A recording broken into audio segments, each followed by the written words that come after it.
Mon père a hurlé que soit mon fils avouait, soit il était mort pour la famille. Ma mère l'accusait pour la Rolex de 8 000 € manquante, même s'il savait que le fils de ma sœur l'avait. J'ai vu les mains de mon fils trembler et j'ai parlé.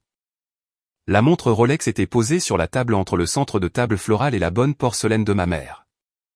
Lorsque mon père a proféré l'accusation, il l'a répété 3 fois avant que je ne comprenne qu'il parlait d'Isaïe. Il a dit, le garçon l'a prise. Le garçon l'a prise. Le garçon l'a prise. Il pointait du doigt mon fils. Isaïe avait 14 ans, mesurait 1,80 m, et était assis à ma gauche, les mains sous la table sur ses genoux. Il avait lu son livre pendant le trajet depuis Decaux. Il n'avait pas prononcé un mot pendant le dîner. Il avait mangé 3 bouchées du jollof de sa mère, puis avait posé sa fourchette parce que mon père avait fait une remarque sur ses cheveux quand il s'était assis. Isaïe avait cette manière de cesser discrètement d'être présent dans une pièce lorsque quelqu'un lui disait quelque chose. Ma mère a dit, « René, ton fils l'avait dans sa veste. » Vincent l'a vu tomber quand il l'a accroché. Le mari de ma sœur, Vincent, était à l'autre bout de la table, la main autour d'un verre. Il a acquiescé à ma mère. Il ne m'a pas regardé. Il n'a pas regardé Isaïe. Il a regardé la nappe. Les mains d'Isaïe ont commencé à trembler. Il essayait de les cacher sous la table. Il avait 14 ans, et il avait appris à cacher ses mains dans cette famille avant d'apprendre à lasser ses chaussures. Ses épaules étaient droites, son menton était de niveau, son visage était très calme. Seules ses mains bougeaient, et seulement parce qu'il ne pouvait pas les arrêter. Mon père a dit, « René, ton fils soit avoue tout de suite à cette table devant toutes les personnes assises ici, soit il est mort pour cette famille. Comprends-tu ce que je te dis? Il est mort pour moi. Il est mort pour sa grand-mère. Il est mort pour sa tante. Il est mort pour toutes les personnes présentes dans cette pièce. C'est ce qui arrive quand un garçon vole à sa famille. 8 personnes étaient dans la salle à manger ce soir-là, mon père, Gérard Dupont-Père, en bout de table, ma mère, Adèle, à sa droite, ma sœur Claudine en face de moi, le mari de Claudine, Vincent. À l'autre bout, ma tante Fleur à la droite de ma mère, 2 amis de la famille nommés Précieux et Roland, voisins de mes parents depuis 20 ans, de l'autre côté, Damien, le fils de 16 ans de ma sœur, à côté de sa mère, Isaïe, à côté de moi.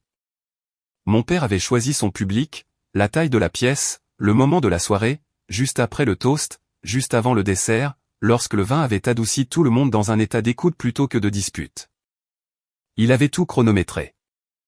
J'ai regardé ma sœur Claudine, qui était assise en face de moi, à côté de son fils, Damien. Damien avait 16 ans, mesurait 1,73 m, et portait la veste de mon fils. C'était la doudoune noire North Face d'Isaïe avec une petite déchirure au poignet gauche, due à une clôture en septembre. Les garçons avaient déjà fait ça 3 ou 4 fois lors d'événements familiaux, échangeant leurs vestes à la porte parce qu'ils avaient eu exactement la même taille pendant les 2 dernières années. C'était même une blague récurrente que mon père faisait quand il voulait paraître chaleureux. Il disait, « Lequel est lequel ? Venez ici que je vous regarde. » Il l'avait dit ce soir-là en les voyant arriver. Mon téléphone était dans ma main. Je l'ai posé face visible sur la table, à côté de mon assiette. Je ne l'ai pas allumé. Je n'ai rien ouvert. Je l'ai simplement posé là, où tout le monde pouvait le voir, l'écran éteint. Et j'ai regardé ma sœur Claudine. Damien, lève-toi une seconde, mon chéri. Damien a regardé sa mère. Le visage de Claudine n'a pas changé. Sa voix était calme, prudente, « René, ce n'est pas le moment de faire de cela une affaire personnelle. Damien, s'il te plaît, lève-toi. » Damien s'est levé. Ses mains sont allées dans les poches de la veste qu'il portait. C'était la veste d'Isaïe. Il savait que c'était la veste d'Isaïe. Il l'avait échangée à la porte. Mon père avait fait la blague récurrente 40 minutes plus tôt. Je me suis levé, j'ai marché jusqu'au porte-manteau dans le couloir et j'ai pris l'autre veste, celle que Damien avait portée pour le dîner, la doudoune grise avec la fermeture éclair lâche. Je l'ai ramenée dans la salle à manger. J'ai tenu les 2 vestes, une dans chaque main, devant mon père, devant ma mère et devant toutes les personnes à table. Laquelle de ces 2-là est celle d'Isaïe? Mon père n'a pas répondu. Damien a regardé ses mains. Ma tante Fleur, qui était restée silencieuse toute la soirée, a posé sa fourchette. Damien, laquelle portais-tu quand tu t'es assis? Damien a de nouveau regardé sa mère. Sa mère a regardé Vincent. Vincent n'a pas levé les yeux de la nappe. Damien a ouvert la bouche, l'a refermée, puis l'a rouverte.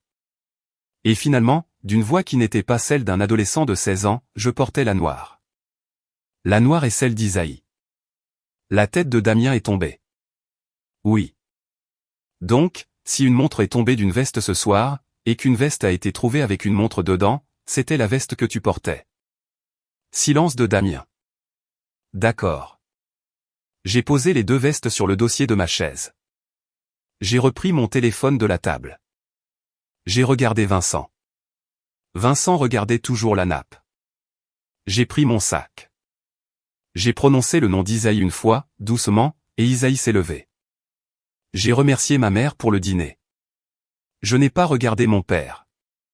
Nous sommes sortis de la salle à manger, avons traversé le hall d'entrée, passé la photo encadrée de mes parents lors de leur mariage en 1984, et sommes allés jusqu'à ma voiture. Les secrets de famille, c'est là que ceux qui observent une pièce apprennent à la lire. Nous n'avons pas parlé dans la voiture pendant les 12 premières minutes. Isaïe était sur le siège passager, les mains croisées sur ses genoux. Elle ne tremblait plus. Elles étaient très calmes. J'avais appris en 14 ans à l'élever que le calme d'Isaïe était l'endroit où ses sentiments allaient quand il n'y avait nulle part ailleurs où les mettre. Il n'était pas calme. Il gérait. Le trajet de la maison de mes parents à Belchène jusqu'à Decaux dure 34 minutes si la circulation sur le Pont-Neuf est fluide. Ce soir-là, la circulation sur le Pont-Neuf était fluide. J'ai quand même pris le long chemin. Je suis passé par la haute plaine du Nord, devant le café où nous allions quand Isaïe avait 7 ans, devant la librairie où il avait choisi son premier roman fantastique en 4e. Devant le coin où je lui avais appris à faire du vélo quand il avait 8 ans et où j'avais tenu l'arrière de son siège pendant 4 après-midi consécutives en juillet avant de le lâcher. Je n'ai pas pris cette route exprès. Je l'ai prise parce que mes mains ont tourné le volant de cette manière sans me le demander. Isaïe, je veux te dire quelque chose. D'accord. Tu n'as rien fait de mal ce soir.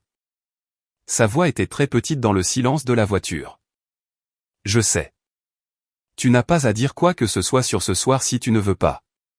Ni à moi, ni à personne. Tu peux juste être silencieux aussi longtemps que tu as besoin de l'être. Il a acquiescé une fois vers la fenêtre. Il est resté silencieux pendant 2 minutes de plus. Ses mains étaient toujours croisées sur ses genoux. Il regardait les lampadaires s'allumer. Puis, sans tourner la tête, « Maman, pourquoi papy l'a-t-il dit 3 fois ?»« Dit quoi 3 fois ?» Le garçon l'a prise. Il l'a dit 3 fois. Je n'avais pas de bonne réponse pour lui. Ce que je savais, assise dans la voiture sur le chemin du retour à Decaux, c'est que mon père l'avait dit 3 fois parce qu'il avait eu besoin de se convaincre lui-même de ce qu'il disait avant que le reste de la pièce n'ait besoin d'être convaincu. Il n'avait pas annoncé un fait. Il avait accompli un acte de croyance. Il avait choisi de le croire parce que le croire était plus facile que l'alternative. Et l'alternative était que son gendre avait placé une montre dans la veste d'un garçon de 14 ans et l'avait laissé endosser la faute dans sa propre salle à manger, pendant le dîner de son 40e anniversaire de mariage. Cette alternative signifiait reconsidérer 40 ans de ce que mon père avait cru de Vincent, de Claudine, des mariages que ses filles avaient faits, et de la famille qu'il avait passé toute sa vie d'adulte à présenter au monde comme une réussite. Il était plus facile de croire qu'Isaïe avait volé la montre que de reconsidérer quoi que ce soit de tout cela. Je n'ai pas dit cela à Isaïe. J'ai dit, je ne sais pas, mon chéri, mais je vais découvrir ce qui s'est passé ce soir, et je serai très sûr de moi avant de t'en dire plus à ce sujet. Peux-tu me donner quelques jours ? Oui. Il est resté silencieux le reste du trajet. Quand nous sommes rentrés à la maison, il est allé dans sa chambre et a fermé la porte doucement. La façon dont il ferme les portes quand il essaie de ne pas faire de ses émotions le problème des autres. Je l'ai entendu retirer ses chaussures. Je l'ai entendu poser son livre sur sa table de chevet. J'ai entendu la lumière s'éteindre 10 minutes plus tard. Il n'avait pas dîné. Il avait laissé 3 bouchées de jollof dans son assiette chez mes parents. Il me dirait le lendemain matin qu'il n'avait pas faim. Ce n'était pas vrai. Il n'avait pas mangé parce que manger dans cette pièce après ce que mon père avait dit aurait été la même chose qu'être d'accord avec cela. Mon fils de 14 ans avait compris cela en temps réel et avait choisi de ne pas manger plutôt que de prendre une seule bouchée pendant que son grand-père le traitait de voleur. Je suis allé à ma table de cuisine et j'ai appelé l'inspectrice Yolande Colbert à 21h42 un dimanche soir et je lui ai posé une question. L'inspectrice Colbert est de l'unité antifraude de la police de Lyon et elle est mon contact depuis 3 ans. Je lui ai apporté 4 dossiers chez Enquête Dubois et elle en a classé 3. Elle a répondu au téléphone même si elle était en congé parce que je ne l'appelle pas à 21h42 un dimanche soir à moins que ce ne soit important. Yolande, j'ai besoin que tu vérifies quelque chose lundi matin. Vincent Harmon, le mari de ma sœur, je veux savoir s'il y a une demande d'assurance active à son nom pour une Rolex volée. Il y a eu une pause de son côté. René, qu'est-ce qui s'est passé? Je t'expliquerai lundi. Peux-tu vérifier? Je peux vérifier. Tiens bon. Merci. Je suis resté assise à la table de la cuisine longtemps après avoir raccroché. J'ai ouvert mon portefeuille pour ranger ma carte. La carte d'identité scolaire d'Isaïe en est tombée. Pas l'actuelle.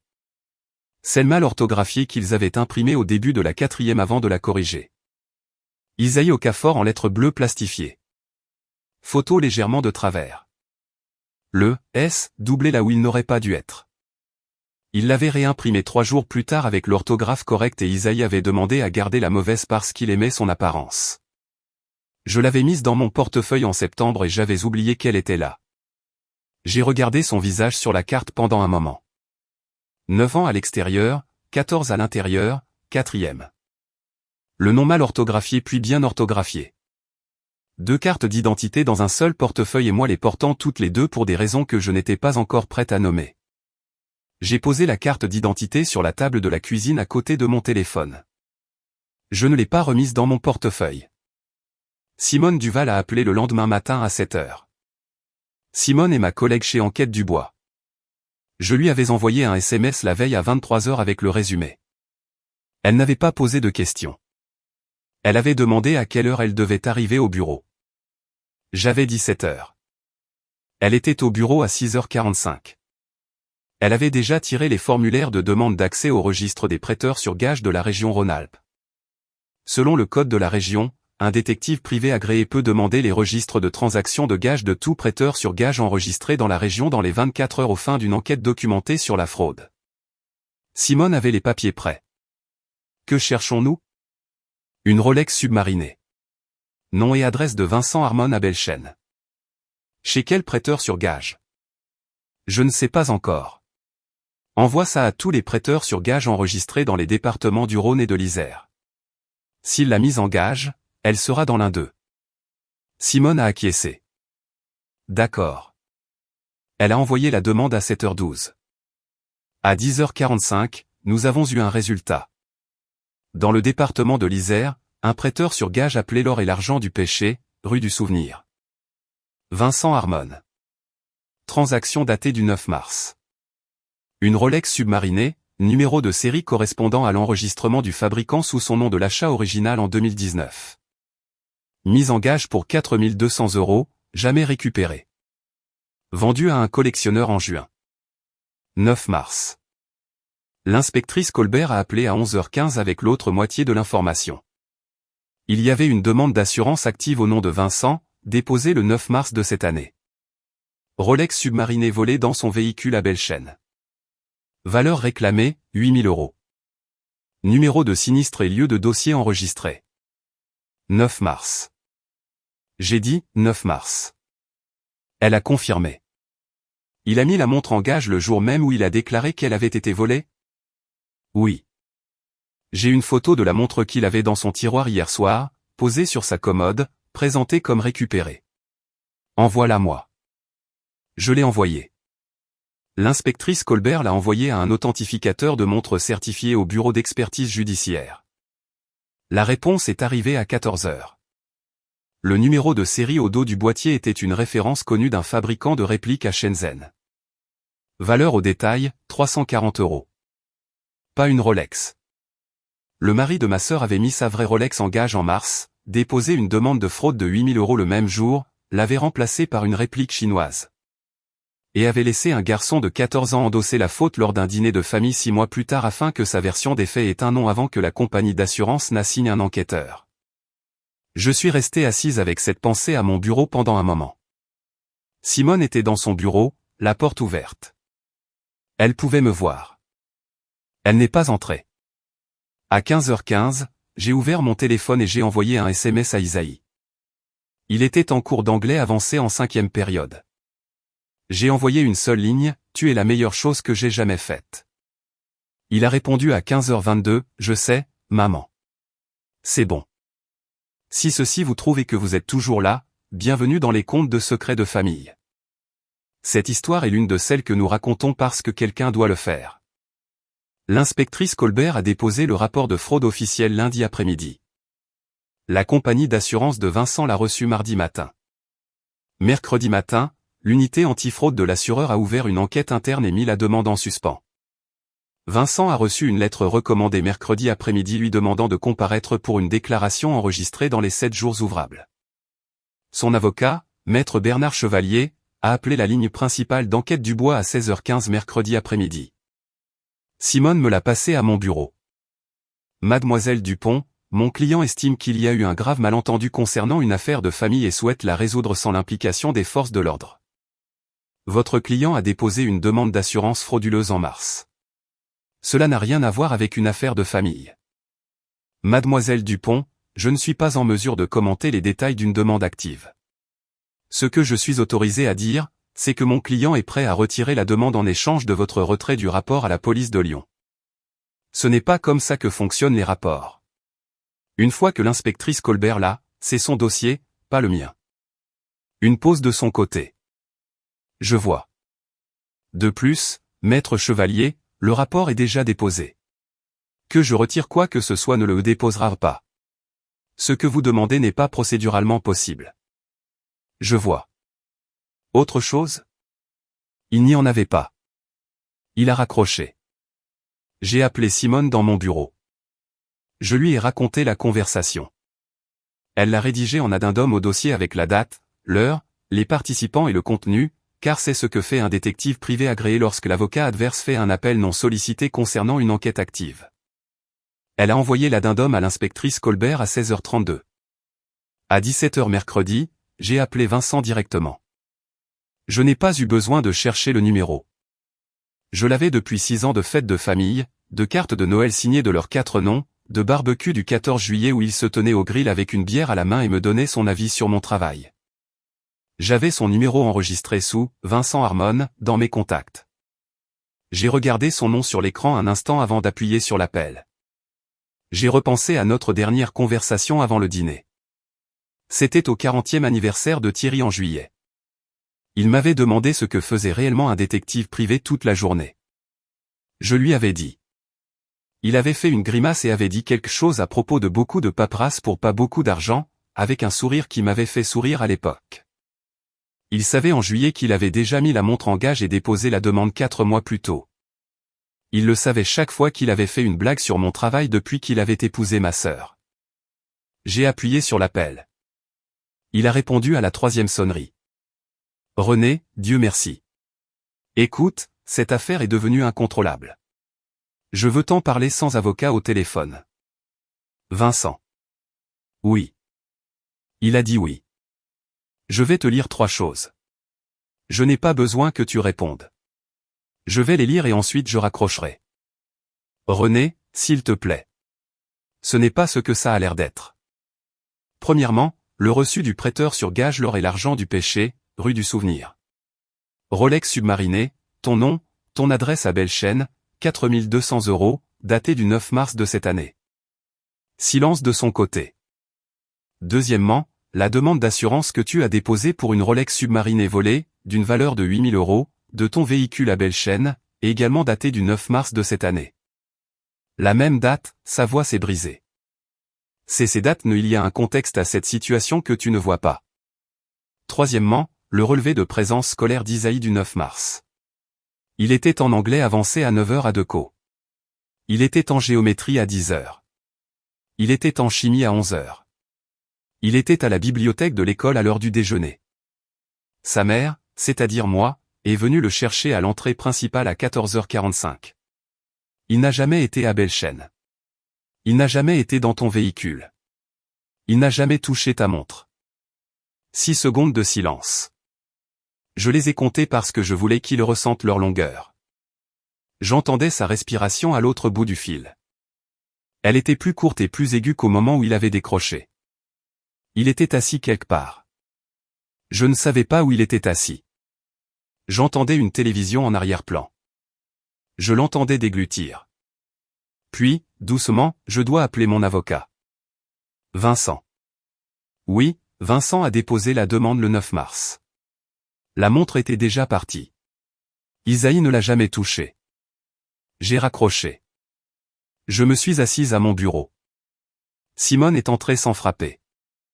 Elle m'a regardé un instant. Ça va? Oui, c'était net. Merci. Le dépôt de plainte à son cabinet a été fait à 15 heures. Ils ont envoyé un reçu. Bien. La plainte éthique avait été envoyée au bureau de conformité du cabinet Prescott Watson Immobilier, le cabinet de Vincent à Belchène, à 15 heures cet après-midi-là. C'était un résumé factuel de l'enquête de fraude active impliquant l'un de leurs agents agréés. Il comprenait le numéro de dossier de la police de Lyon et une note indiquant que la situation était en cours. Les cabinets de cette taille sont tenus par les règles de la commission immobilière de l'État d'examiner tout rapport crédible d'un agent agréé faisant l'objet d'une enquête active des forces de l'ordre pour fraude financière. Prescott Watson l'a reçu et l'a eu dans sa file d'attente de conformité avant la fin de la journée de mercredi. Vendredi matin à 8h45, le courtier gérant de Vincent, un homme nommé Trevor Alderman, a convoqué Vincent dans une salle de conférence avec 2 autres agents seniors présents. Trevor est tenu de mener des conversations relatives à l'agrément avec au moins 2 autres agents agréés dans la pièce. C'est la norme. L'une des 2 autres agents ce vendredi matin était une femme nommée Adeline Su, qui était en concurrence avec Vincent pour le même client, un promoteur nommé Marc Rive, depuis 4 mois. Le client penchait vers Vincent pour la signature. La conversation a duré 40 minutes. Quand Vincent est sorti de cette salle de conférence, il était en congé administratif en attendant l'issue de l'enquête de fraude. Ces 3 annonces actives ont été réaffectées à compter de cet après-midi. Adeline Su a pris l'annonce de Marc Rive. Vendredi soir, le mari de ma sœur n'allait pas aux réunions immobilières.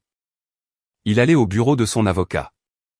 Il était assis dans sa cuisine avec les lettres recommandées de la compagnie d'assurance sur le comptoir, à côté de la lettre recommandée du bureau de conformité de Prescott Watson.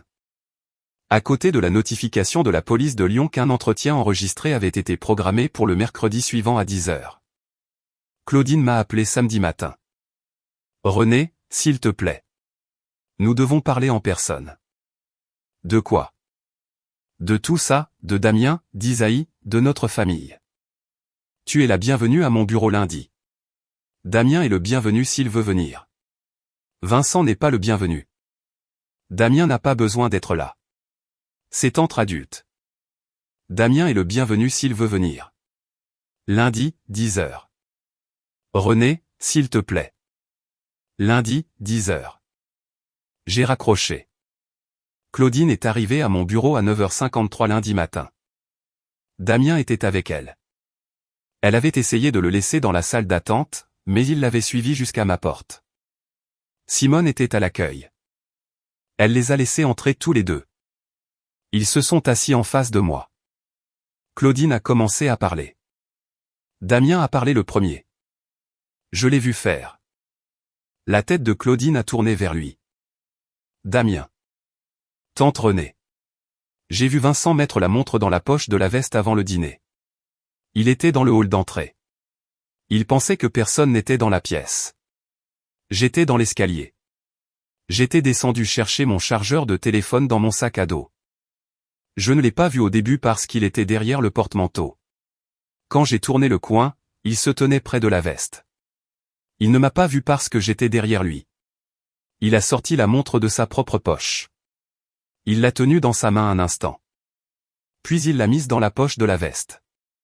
Il l'a regardée une fois de plus, puis il a fermé la poche. Il est retourné dans la salle à manger. Je suis resté dans l'escalier pendant je ne sais combien de temps. Je pensais que c'était ma veste. Je ne savais pas. Je n'ai pas su avant que nous soyons assis et que papy fasse la blague sur lequel de nous 2 était lequel. Et j'ai regardé et la manche était celle d'Isaïe. La déchirure sur le poignet. Je savais que c'était la veste d'Isaïe. Alors j'ai dit à maman à table. Je lui ai dit juste avant que tu ne fasses le coup des 2 vestes. Maman m'a dit de me taire. Claudine a tendu le bras. Damien. Chérie, nous avions convenu de ne pas faire ça ici. Maman, non. Il avait 16 ans. Sa voix s'est brisée sur le non. Tante Renée, je suis vraiment désolé. J'aurais dû le dire à table. Papy était si bruyant. Je ne savais pas quoi faire. J'ai regardé Damien. Je n'ai pas regardé Claudine. Damien, merci de l'avoir dit. Tu es la personne qui a fait ce qu'il fallait aujourd'hui. Je veux que tu le saches. Damien a acquiescé. Il a mis sa main sur ses yeux. La voix de Claudine est devenue aiguë. René, s'il te plaît. S'il te plaît. J'ai des enfants. J'ai un prêt immobilier. Vincent va perdre son emploi. S'il te plaît. Il était en difficulté. Il a pris de mauvaises décisions. Il va arranger les choses. S'il te plaît. J'ai ouvert le tiroir supérieur de mon bureau. J'en ai sorti une seule feuille de papier. C'était le résumé imprimé que Simone avait préparé pour le dossier, la date de la demande, la date du reçu du prêteur sur gage, le relevé de présence scolaire, le résultat de l'authentification de la réplique. 4 lignes. Je l'ai posé sur le bureau face à Claudine. Claudine, lis ça. Elle l'a regardé. Elle ne l'a pas touché. Ses yeux ont parcouru la page. Elle ne l'a pas lu à haute voix. Quand elle est arrivée à la dernière ligne, elle a fermé les yeux. Damien, viens ici une seconde, mon chéri. Damien s'est levé. Il a contourné le bureau et est venu à mes côtés. J'ai posé ma main sur son épaule. Il était presque aussi grand que moi. Damien, tu as fait ce qu'il fallait ce matin. Tout le monde dans ta famille ne l'a pas fait. Cela ne veut pas dire que tu as fait quelque chose de mal. Cela signifie que tu es la personne de cette famille dont je serai fier pendant longtemps. Tu m'entends? Damien a acquiescé. Il pleurait. Claudine, tu peux partir maintenant. René, attends. Tu peux partir maintenant. Elle s'est levée.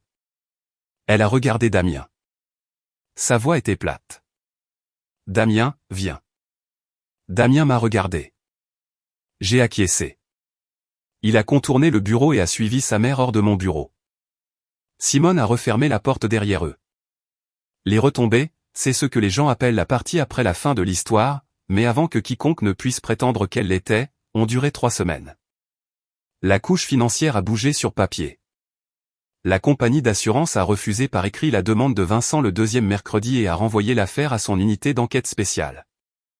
Leur dossier est passé d'un litige civil à un possible renvoi pour fraude criminelle. L'inspectrice Colbert, menant l'enquête parallèle de la police de Lyon, a extrait un 2e dossier d'il y a 3 ans. Vincent avait déposé une demande pour un ordinateur portable volé en 2022. Le même assureur avait versé 4 200 €. Claudine avait signé en tant que témoin sur la demande originale. Le dossier de l'inspectrice Colbert contenait maintenant 2 demandes, toutes 2 suspectes, toutes 2 avec le même schéma de signature. Ce n'était plus une mauvaise décision sous pression. C'était un historique documenté. La couche professionnelle a bougé via Prescott Watson. Le congé administratif de Vincent est devenu une suspension en attendant l'issue de l'affaire pénale. La commission immobilière de la région Rhône-Alpes a ouvert un examen parallèle de sa licence. La capacité de Vincent à vendre des biens immobiliers dans la région Rhône-Alpes était fonctionnellement terminée. Son avocat a continué de plaider pour un arrangement de peine. Le bureau du procureur n'avait pas encore répondu. La couche sociale a bougé via ma tante Fleur. Elle était au dîner. Elle avait regardé mon père dire ce qu'il avait dit. Et elle avait regardé Isaïe rester assis là, les mains sous la table, et elle avait pris une décision sur ce qu'elle allait faire de ce qu'elle avait vu. Elle a appelé le frère de mon père le mardi après le dîner. Antoine fait partie de notre famille depuis 61 ans et il n'a jamais une seule fois laissé mon père s'en tirer pour le genre de choses que mon père a faites ce soir-là. Fleur a raconté à Antoine ce qu'elle avait vu à table. Elle lui a parlé des 2 vestes. Elle lui a raconté ce que mon père m'avait dit à moi et à Isaïe devant toute la pièce. Antoine a écouté sans l'interrompre.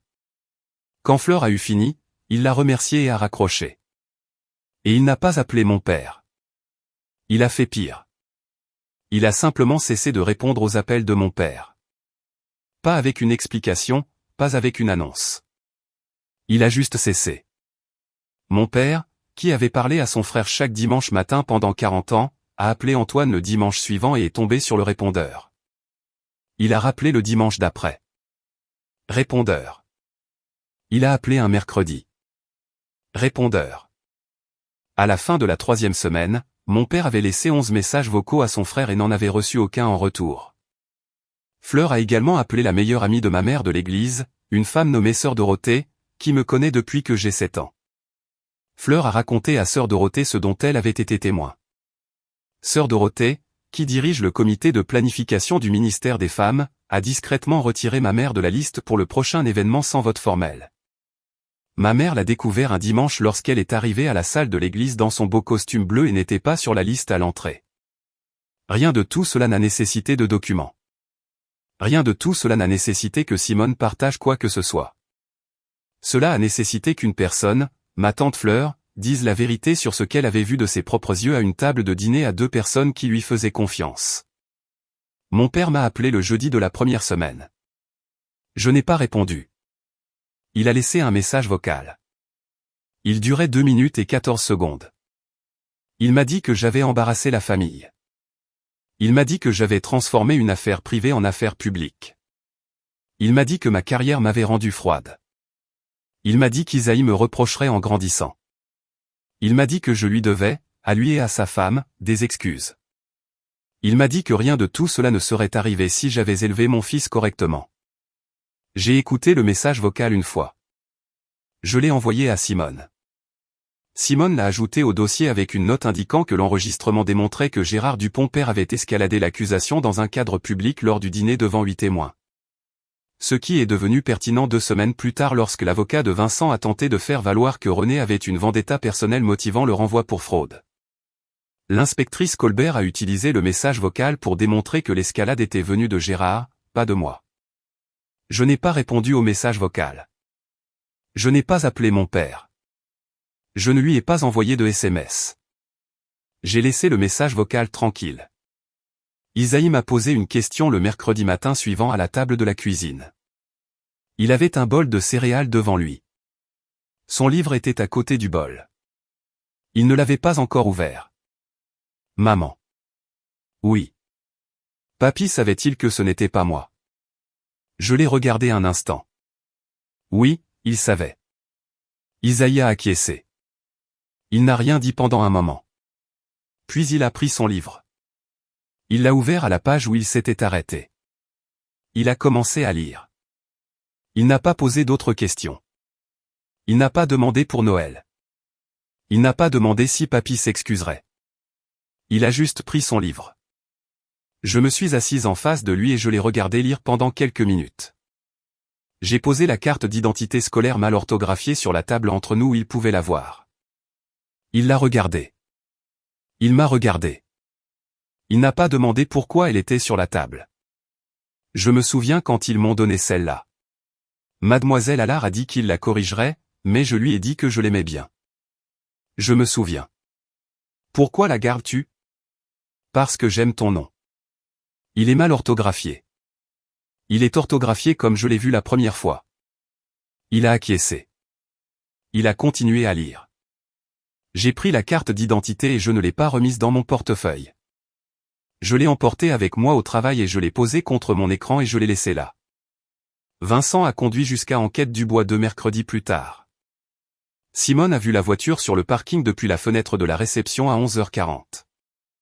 Elle l'a observé pendant 22 minutes. Il n'est jamais sorti. Il est resté assis sur le siège conducteur, les mains entre les genoux, regardant la porte d'entrée du bâtiment. À 12h02, il a fait marche arrière et est parti. Il n'a pas correctement garé sa voiture en sortant et a heurté le trottoir en béton qui divisait le parking. J'ai entendu le bruit depuis mon bureau. Je ne suis pas allé à la fenêtre. Simone est entrée dans mon bureau. C'était lui.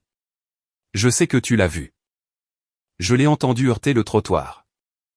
Tu veux que je prévienne la réception s'il revient? Il ne reviendra pas. Il n'est pas revenu.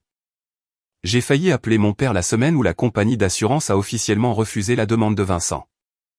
Son message vocal était resté sur mon téléphone pendant 11 jours. Je ne l'avais pas supprimé. J'avais son numéro sur l'écran et j'ai pensé à ce que je lui dirais si je l'appelais. J'ai pensé à lui dire qu'Isaïe m'avait posé une question et qu'Isaïe n'en avait pas posé d'autre après ma réponse. J'ai pensé à lui dire que le son de sa voix à table, disant « le garçon l'a prise » 3 fois, était le son dont je me souviendrai pour le reste de ma vie et qu'il avait choisi de faire ce son. J'ai posé le téléphone.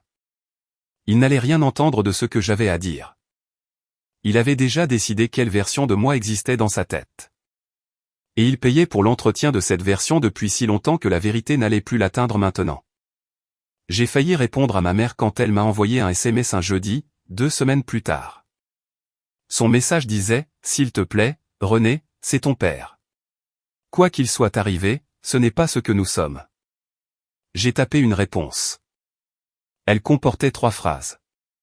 Elle disait que c'était exactement ce que nous étions. Elle disait que c'était toujours exactement ce que nous avions été et que la seule nouveauté était que j'avais cessé de faire semblant du contraire.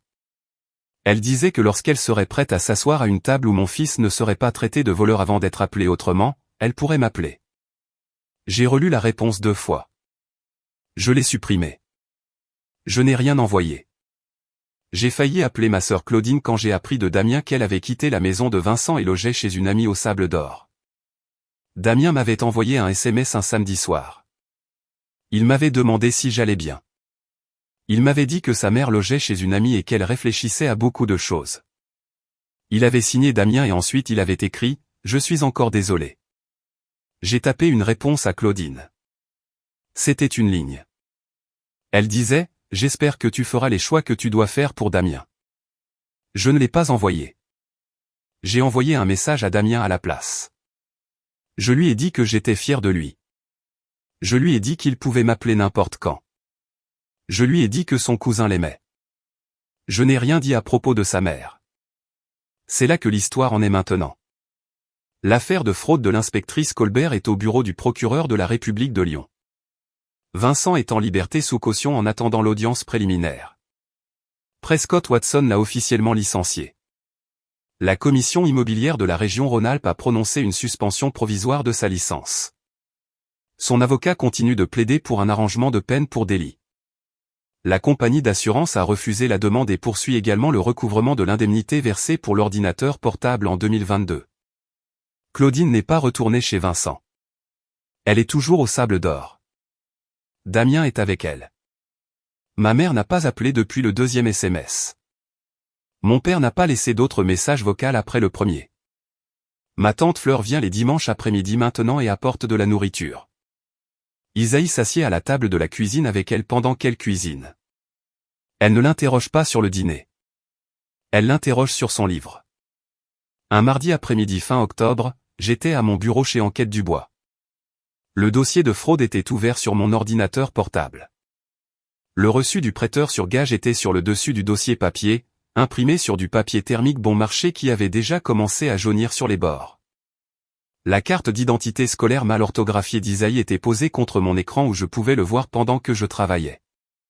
Son visage à 14 ans, en 4e. Le nom orthographié Isaïe en lettres bleues plastifiées. Le « S » doublé que mademoiselle Allard lui avait dit qu'elle corrigerait et qu'il lui avait demandé de garder. Il lui avait demandé de le garder parce qu'il aimait son apparence. Il aimait son apparence parce que c'était la sienne et personne ne l'avait encore corrigé. Mon téléphone a sonné. C'était l'inspectrice Colbert avec une mise à jour sur le dossier du comté de Fulton. À 20 mètres de là, dans la maison où j'avais grandi, le centre de table d'anniversaire de mes parents était toujours sur la table de la salle à manger. 2 semaines et un jour après le dîner, les pétales avaient séché et étaient tombés sur la nappe. Ma mère ne les avait pas nettoyés. Mon père était dans la cuisine. Son téléphone était dans sa main, déverrouillé, et mon nom était à l'écran. Il avait ouvert la fiche de contact. Il n'avait pas appuyé sur l'appel. Il regardait l'écran depuis un moment, plus longtemps qu'il n'avait regardé quoi que ce soit dans sa cuisine depuis longtemps, et il n'avait pas appuyé sur l'appel. Il a posé le téléphone face contre le comptoir. Il n'a pas appuyé sur l'appel. Il a regardé le téléphone pendant 1 minute de plus face contre le comptoir sans le toucher. Puis il est sorti de la cuisine et a laissé le téléphone où il était et n'est pas revenu le chercher ce soir-là.